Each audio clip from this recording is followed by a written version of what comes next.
Hey y'all, back again with another Anomaly Arbitration guide, this time covering a new 4.0 rotation with our new king in check, Flame Reaver, she who shall not be named. Quick heads up, I will be discussing a couple of the new 4.0 enemies, so very mild spoiler warning ahead if you want to experience their new mechanics completely blind. As always, check the description below for timestamps as well as a copy of this presentation. If you'd like to help add to the ongoing AA database, there's also a form below to submit your clears, and of course the database sheet itself is also attached if you want to take a look. With that, let's begin! Night 1 involves the return of our good old break friend, Evil Sam.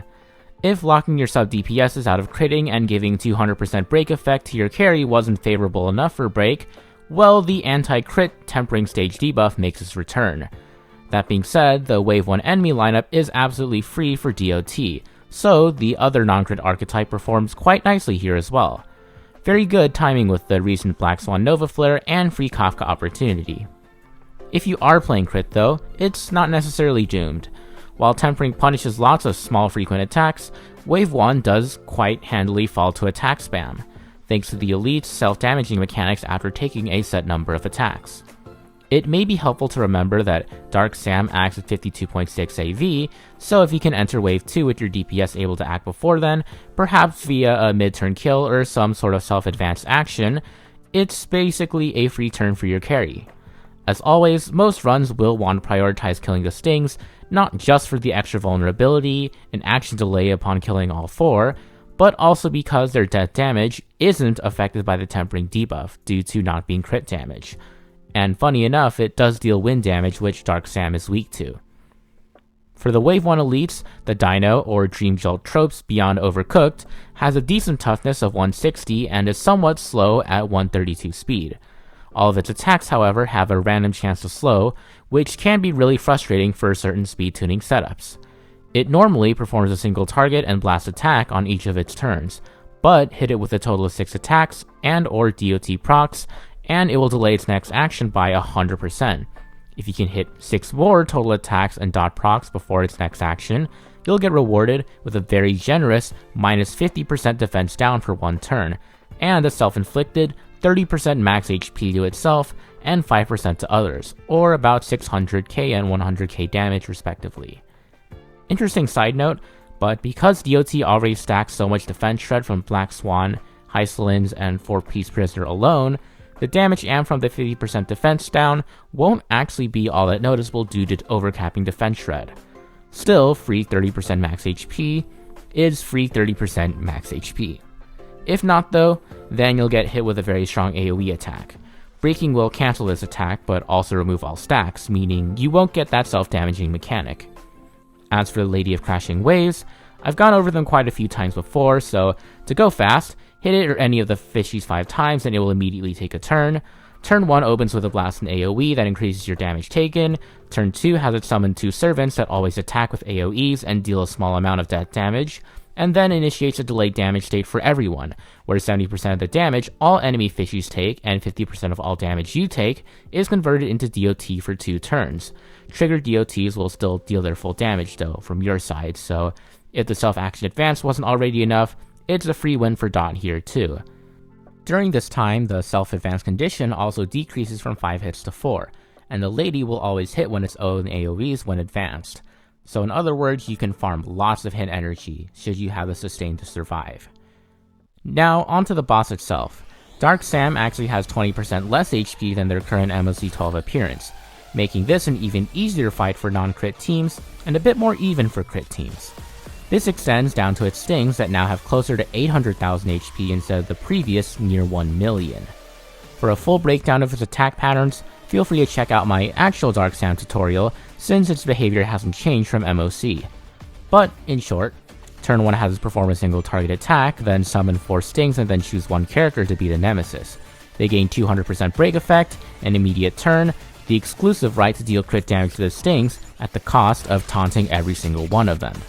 Killing all 4 stings breaks Dark Sam, which, on top of the 25% delay from breaking, further delays it by another 200%, much like the Choir boss, and racks up 90% total vuln when including the stings AoE 10% vuln each on death. At the same time though, Dark Sam also gives itself 50% more speed and bonus damage per remaining sting while it's in this state, along with healing off a portion of its damage taken via an immediate AoE attack once stings hit attack 5 times. So yeah, you really want to get rid of those buggers. After this, turn 2 is a stronger single target attack and the flat 20 speed boost to all stings for 2 turns, with turn 3 being a traditional single target blast attack.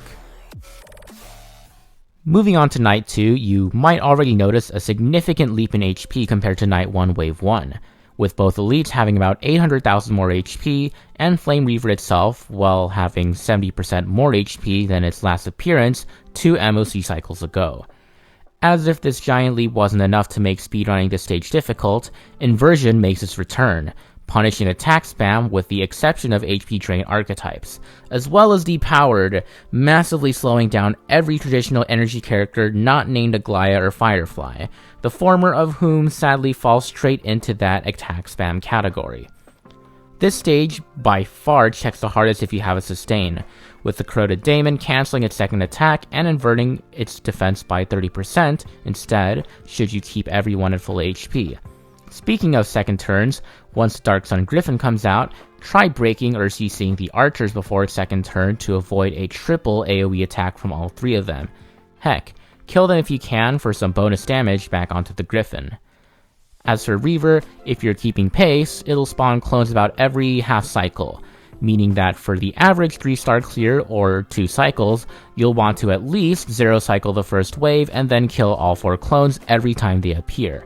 Action Advanced Light Cones like DDD might be pretty useful here for that reason, though of course you'll get ults less often thanks to good old Depowered slowing you down. Yeah, this stage is not fun at all. In Wave 1, both Black Tide enemies inflict lots of corrosion, with the Black Tide's Corroded Daemon dealing heavy single target and bounce damage on turn 1, swapping out the single target hit on turn 2 to absorb corrosion instead. If there's no corrosion to absorb via everyone's HP being full, then it just loses 30% defense and ends its turn. Once a total of 3 corrosion bars are absorbed, then its next attack will be a strong AoE with significantly less corrosion, aka less HP to heal back up. The Dark Sun Gryphon, on the other hand, always does its big AoE attack on turn 3, which, instead of triggering with enough corrosion bars, scales with strength the more corrosion is present. Before then, though, it performs AoE attacks for the first 2 turns, summoning 2 archers on the first turn who then always attack immediately after the Dark Sun Gryphon's regular AoEs. You can't buffer any actions between the Gryphon's and archers' attacks since they all count as one continuous action, but if the archers are somehow unable to act, then their attacks will just fizzle out. Killing them, as mentioned earlier, will deal a huge chunk of max HP to the Gryphon, or 12% per archer to be precise. Alrighty, now time to revisit Flame Reaver. Over the course of version 3, blast options have gotten significantly more powerful with Cyrene and Dahlia as new supports, making them much stronger into Reaver, including this specific Depowered Reaver, with Cyrene completely ignoring the energy debuff and Dahlia not being as dependent on her ultimates. With Flame Reaver's HP having spiked massively though, as well, having competent single target once the AoE vessels are cleared is more important than ever, to the point where it's more accurate to say that AoE single target hybrids rather than AoE are the best matchup versus this stage. Think Caceres, Anaxa, and Phynon, as well as just generally high enough single target to function as pseudo AoE damage, like Archer. As you may already know, killing vessels is important both on the offensive and defensive side. Offensively, as it cuts Reaver's max HP and damage reduction down per vessel killed, as well as triggers a new wave of vessels to spawn on his next attack. And defensively, as it reduces his ability to scale and even replenish a bit of HP by absorbing his vessels. We've seen his attack patterns a million times by now, but to reiterate, turn 1 has him perform a blast and AoE attack with corrosion attached, summoning 4 vessels in the process. Kill all 4 vessels and turn 1's actions get repeated. Otherwise, Reaver assigns each living vessel either the blast or AoE to copy, followed by Reaver and all applicable vessels using the blast attack in rapid succession, and the Reaver absorbing any adjacent vessels. Then, the next turn has Reaver and vessels use the AoE attack, followed by a massive AoE that multiplies in power per every vessel absorbed. Rinse and repeat. Phase 2 opens with just the AoE this time, with the 4 vessels spawning as well on turn 1.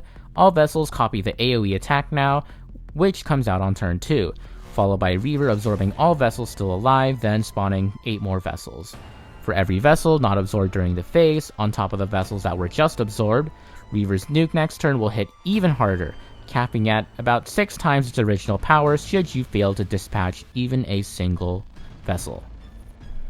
Overall, just do your best to kill the vessels, then burst down Reaver.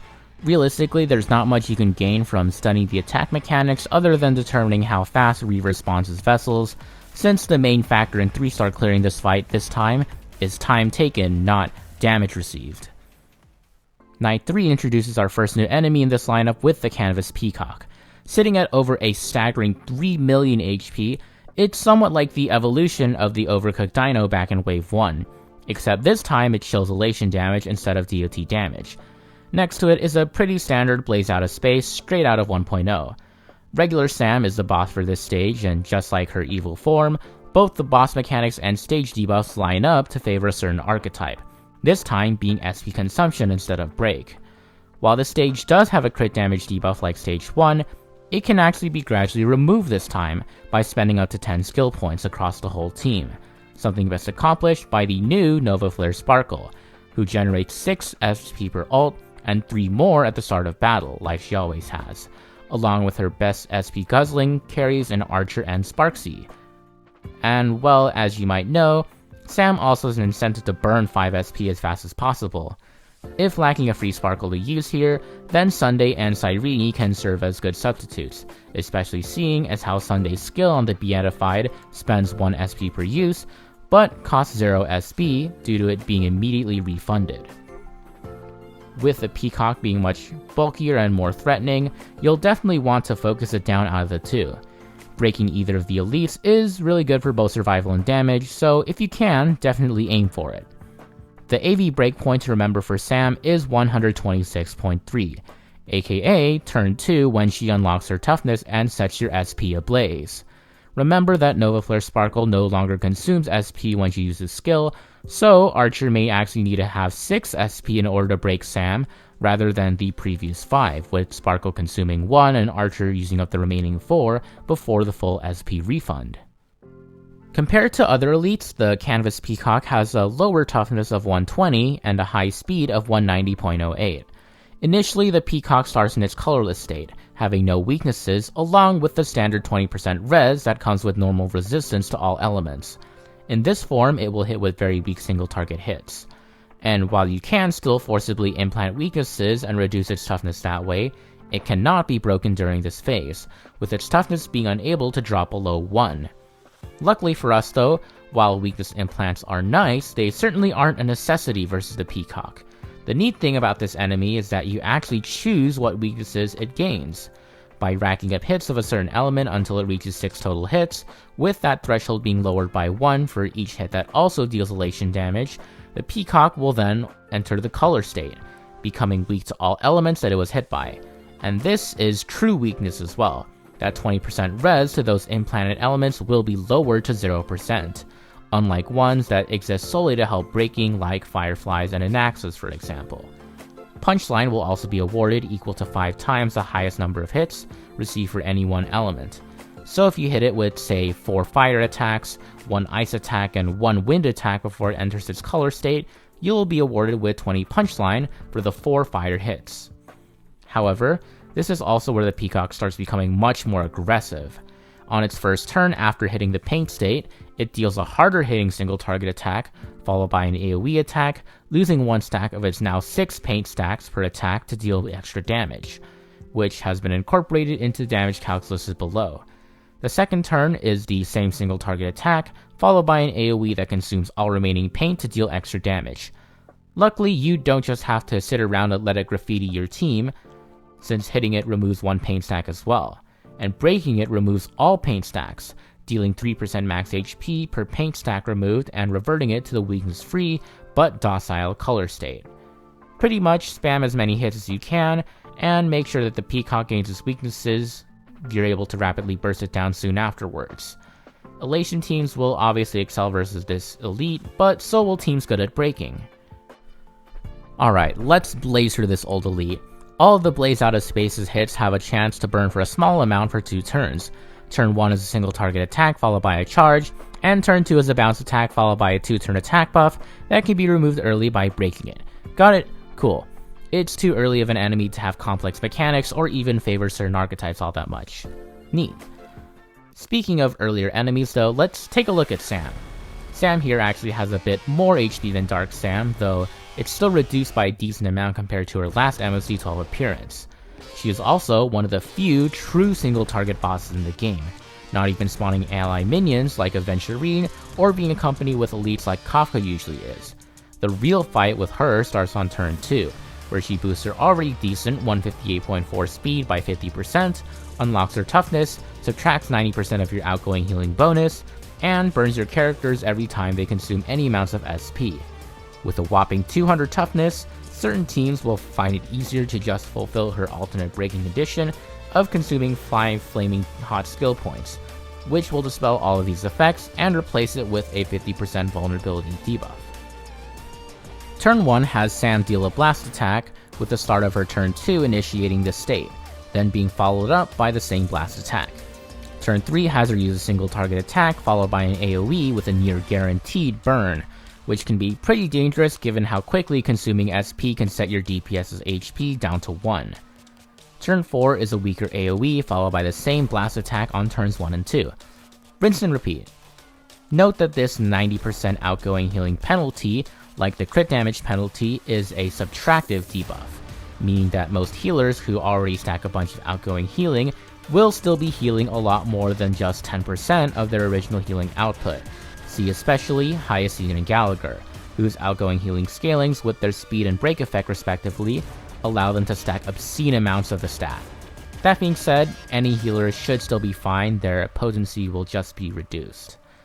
And to refer back to earlier character examples, one Sparxie Enhanced Basic will only burn her once, despite her ability to consume up to 20 SP at a time, since the whole skill, skip a few basic sequence is considered as one action. Each Archer Arrow and Dill Dragon counts as its own action too, meaning that every shot will burn him once, not twice, with each one consuming 2 to 3 SP.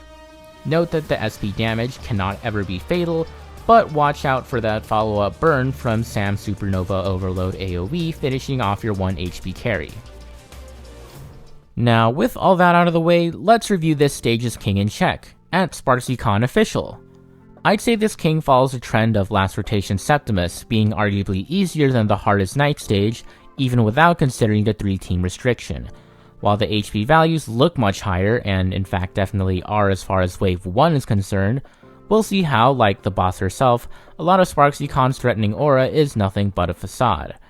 Interference makes its return as a pretty annoying debuff, though thankfully this stage isn't nearly as attack spam heavy as Hule and the Serpent a few rotations ago. And Confinement can be annoying, but really, after seeing the 150 to 300% crit damage debuffs on the Knight stages, I think most teams can get over temporarily losing 40% damage. In terms of survival, Wave 1 either checks if you have Elation, or requires some thought into your positioning. The Rocking Rebel Elite behaves much like the Furiate Praetor, performing sweep attacks on the exact same position allies, allowing you some control over hit energy, especially seeing as how it gets advanced forward at the start of battle for early hits. Don't forget about the Malefic Ape either, and its guaranteed single target attacks on the latest skill user. As for Wave 2, make sure you have your DPS enter the subfield when SparxiCon's Choose Your Fighter cutscene pops up, and have your other characters ready to hit her output ports on either side to buff up your DPS's damage and survival capabilities. After all, killing the subfield means double the damage onto a frozen Sparxicle. To go a bit more in detail about the debuffs, interference is generally just annoying for speed setups with precise tuning, such as -1 setups with Sunday, or strict speed breakpoints. Try building your characters with a bit more speed to compensate for the pushback. Or don't and just take advantage of the extra turns SparxiCon generates for your DPS. Confinement Plus starts all characters off with -40% damage, with each character gaining 20% of it back per ult they use.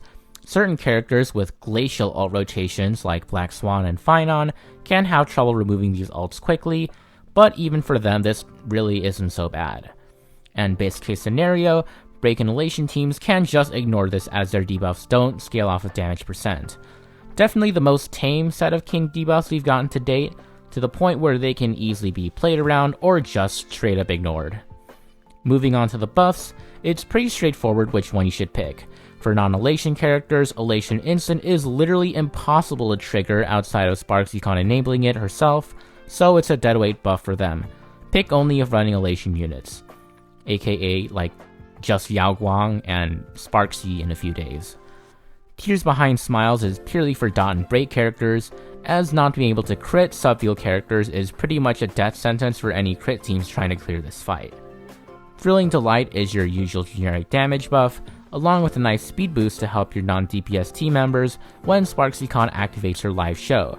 Elation and break units can't use damage percent, and the speed only lasts for a short period of time, so I'd really say this is only good for like pure crit teams that by default can't use the other two buffs. Note that the prime and subfields only exist when the live showdown state is active, aka when Sparxi splits your characters. Going into Wave 1, we have two new Elation-centric enemies greeting us. The Aggressive Reading Material is an ordinary mob that deals single target damage, and if you aren't playing any Elation units, deals 50% more damage while taking 50% less in return. The Rocking Rebel, meanwhile, takes notes from the Fury Praetor, as mentioned before, sweeping the right 3 units on turn 1 and then charging. Should an AHA instant happen for its next turn, the charging state will be dispelled, the team will gain 10 punchline, and the Rebel will be 40% more vulnerable. Otherwise, turn 2 is just your run-of-the-mill strong AoE attack. Turn 3 is a sweep of the left 3 characters instead, followed by either a 50% speed boost to all other enemies for 2 turns, or if AHA instant had already triggered before, damaging the rest of the enemies for about 240,000 HP, and stunning the Aggressive Reading Materials. Yeah, these enemies are doing a lot of heavy lifting to try and make Yao Guang a more generic support versus this stage. To Hoyo's credit, it does seem to be working though. Double damage, cancelling attacks, and free punchline for a character who struggles to generate it herself sure does a lot for her viability. Okay, the Malefic ape is very simple, so let's use a bit of Razor language here. Monkey Roar first turn, Monkey then boost damage and big hit for next 3 turns. If ally use skill, Monkey lock onto that ally. Note that breaking doesn't interrupt this 4-turn sequence, it just slows it down. Alright, now on to the Virtual Girl with virtually just as many new mechanics. As a 10.7 million, 3 target shared HP boss with 2 phases, SparxiCon is actually less tanky than Apocalyptic Shadows Pollux by a fair bit. With her output ports on the side having 100 toughness, and her main body having 320, she does take a fair while to break though, meaning that you'll want Dahlia even more than her already mandatory status if running a break team. Her main gimmick is taking one ally and asking them to sub during her live showdown, while taking the rest of the team to her Twitch Prime field. If that one ally takes too long to finish sub scrubbing, then SparxiCon will ring their bell and entangle them, or potentially the entire team in Phase 2. To make things easier for the isolated in-prison cell ally though, teammates can keep spamming at the output ports to weaken Sparxi's system, providing either res pen or removing enemy damage boost, up to a limit. So what happens once you choose an ally to get subbed, or put in the subfield I should say? Well, they have to clear out the rest of the subfield, which consists of 3 enemies. In Phase 1, it's just 3 reskin Aggressive Reading Materials with the same exact stats as their Wave 1 counterparts, SparxiCon telling you to read. And in Phase 2, it's 2 of them with a SparxiCon copy in the center. While the SparxiCon copy is significantly bulkier than the Reading Materials, with over 2.25 million HP, it thankfully doesn't come with the must be a 1 elation to remove 50% damage reduction, meaning what you see is what you get. Killing these 3 enemies each phase unlocks the equivalent of a tier 3 sub's benefits, regaining 6 SP, providing 100% vuln against Sparxi, delaying her next action by 50%, and triggering an immediate AHA instant. SparxiCon initiates this live showdown on turn 1 after performing a single target hit, letting the chosen ally take an immediate turn and buffing herself with 60% damage reduction while watching from afar. Her subsequent 2 turns cause her to stop attacking and simply advance subfield enemies by 25%, also providing them with a 25% crit rate buff. Yes, you heard right, enemies can crit you now. Thankfully, this buff only lasts for one turn and doesn't stack, and crits for enemies only deal 20% more damage instead of the usual base 50%. But the thought of enemy crits existing in this game sends nightmares down my sustainless running spine. If the timer ends before the subfield enemies are made to forcibly log off, then SparxiCon hits the DPS with a timeout, entangling them and keeping a portion of damage reduction equal to the original 60% times the percentage of subfield HP left. So for example, if the subfield HP was reduced to 50%, then Sparxi will keep 30% of the original damage reduction. After the timer ends, her next attack will be a single target followed by another AoE.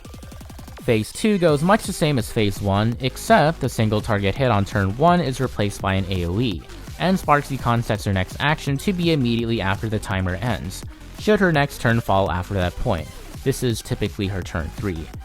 The penalty for missing the timer is also escalated to an angry mob of hate comments, having a chance to entangle everyone and randomly apply the following debuffs, with the probability of each one landing increasing the more subfield HP is left. These debuffs include minus 10% attack, speed, defense, and damage percent. So yeah, hearts and shrooms may spell your doom, but words can also boom you, especially considering that this attack is immediately followed by Sparxi's turn. As long as you can meet SparxiCon's relatively low damage check though, there's no need to worry about all these shenanigans. Just moderate her chat and then kick her while she's down, easy peasy. Besides the obvious Sparxi on Sparxi violence, Firefly also blazes through this stage, Remembrance blitzes it, Archer barrages it, heck, even DOT can full clear. Just bring whichever team you have that's the strongest against 3 targets and earn yourself a well-deserved king victory. You need it after clearing all those pesky knights. All in all, what do I think of this Anomaly arbitration? Well, for one, Knight 2 has joined the ranks of top 3 mistakes from Hoyo, alongside Pollux and Ecor. I genuinely cannot fathom how Hoyo thought that making a knight whose effective HP is higher than that of the king stage, then filling it with an anti-sustainless stage with built-in wait for turn stall mechanics was okay, especially when 2 cycles is the threshold for full clearing. Why is zero cycling a 5 million HP lineup the bare minimum for max rewards, especially when you have to worry about 2 other teams on the other 2 knights?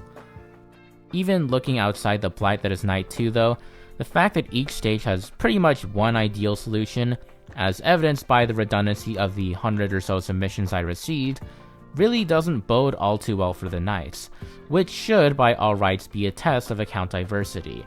Changing it instead into a test of do you have XYZ teams feels a lot less engaging, especially when the alternative to not matching with the stage mechanics is just shoot through more HP. At the very least, one of those teams is Archer and Sparkle, who you can get for free if you've played for long enough. And once you get an Elation MC, assuming we do of course, that's another avenue open for dealing with these version 4 Elation gimmicks. Either way though, some major rebalancing will be needed, and I sure hope it means making the knights easier and not just increasing the king stage difficulty. Sure would be nice to not have to fight against 2 MOC 12 and 1 MOC 13 lineup all at once. What do you all think though? Let me know in the comments below, and with that, thanks for watching. No tier list this time for the sake of getting this video out ASAP, seeing as how it's already been over a week since the modus dropped. I'll try to reintroduce them for future guides, but seeing how restricted the top team comps were around this time, I feel like it's not too much of a loss omitting them this time. Also, and more importantly, I have other video topics I'm interested in covering, especially regarding the recent Nova flares and perhaps even a deep dive into Defense Shred. There's some pretty interesting math that I think deserves a bit of clarification and spotlight. Okay, for real, that's all I've got for now. Have a great day!